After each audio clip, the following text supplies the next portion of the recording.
নজর রাখবো পরবর্তী খবরে। বিহার নির্বাচনের ফলাফল নির্ধারণে গুরুত্বপূর্ণ স্থান রয়েছে মহিলাদের। গুরুত্বপূর্ণ স্থানে মহিলারা ভোটের আগে মহিলাদের নাম কিন্তু দেখা যাচ্ছে যে বাড়ছে। সেখানে নানা প্রতিশ্রুতি নিয়ে তালিকায় বিজেপি, জেডিইউ থেকে আরজেডি, কংগ্রেস। বিহারে মহিলাদের অ্যাকাউন্টে 10,000 টাকার নির্বাচনী প্যাকেজ ঘোষণা নরেন্দ্র মোদীর। নির্বাচনী প্যাকেজ ঘোষণা করা হয়েছে নরেন্দ্র মোদীর তরফে। বিহার নির্বাচনের ফলাফল নির্ধারণে গুরুত্বপূর্ণ স্থান মহিলাদের। ভোটের আগে সব দল নেমে পড়েছে মহিলাদের জন্য নানান প্রতিশ্রুতি। আরো জানাবেন এখন নিউজরুম থেকে সরাসরি রয়েছেন প্রতিনিধি অঙ্কুর ভট্টাচার্য। অঙ্কুর দা, দেখো, আমরা সকলেই জানি যে সামনে বিহার বিধানসভা নির্বাচন রয়েছে এবং যে এসআইআর প্রক্রিয়া চলছে তাতে প্রায় 48 লক্ষ ভোটারের নাম বাদ গিয়েছে।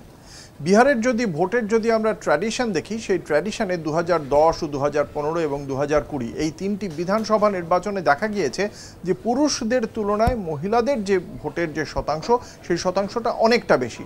2010 সালের আমরা দেখি, সেখানে দেখতে পাওয়া যাচ্ছে যে শতাংশের হিসেবে মহিলারা 3% বেশি ভোট দিয়েছেন 2010 সালে। 2015 সালে মহিলা ভোটারের যে ভোটদানের যে হার, সেই ভোটদানের হারটা প্রায় 8%-এরও বেশি ছিল। এবং 2020 সালে এই যে ব্যবধানটা, পুরুষদের সঙ্গে মহিলাদের যে ব্যবধানটা, সেটা 8% থেকে কমলেও 6%-এর বেশি ছিল সেই সময়। ফলে মহিলারা পুরুষদের থেকে বেশি ভোট দেয়।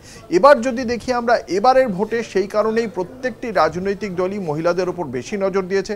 প্রধানমন্ত্রী নরেন্দ্র মোদী, যিনি 2022 সালে তিনি বুন্দেলখণ্ড এক্সপ্রেসের উদ্বোধনী সভায় তিনি বলেছিলেন যে রেওড়ি সংস্কৃতির কথা বলেছিলেন। এই যে মহিলাদের লক্ষ্মীর ভাণ্ডার হোক বা অন্যান্য বিভিন্নভাবে আমাদের রাজ্যে যে মহিলাদের জন্য যে সমস্ত কর্মসূচির কথা ঘোষণা করা হয়, তাকে রেওড়ি সংস্কৃতি বলেছিলেন, অর্থাৎ পাইয়ে দেওয়া সংস্কৃতি।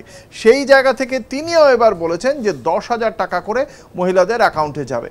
আর আমরা যদি এবার দেখি যে 48 লক্ষ ভোট এই মুহূর্তে প্রায় কমে গিয়েছে এসআইআরের পর, সেই জায়গায় পুরুষদের যে পরিমাণ ভোট কমে গিয়েছে, মহিলাদের ভোটের শতাংশ কিন্তু তার থেকে বেশি কমে গিয়েছে।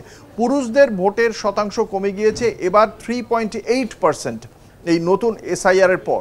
অন্যদিকে মহিলাদের ভোট কমে গিয়েছে প্রায় 6.1%।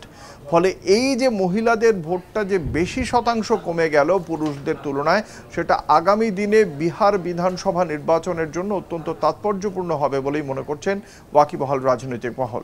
শুভাঙ্গী, অনেক ধন্যবাদ অঙ্কুর দা। নিউজরুম থেকে সরাসরি ছিলেন প্রতিনিধি অঙ্কুর ভট্টাচার্য।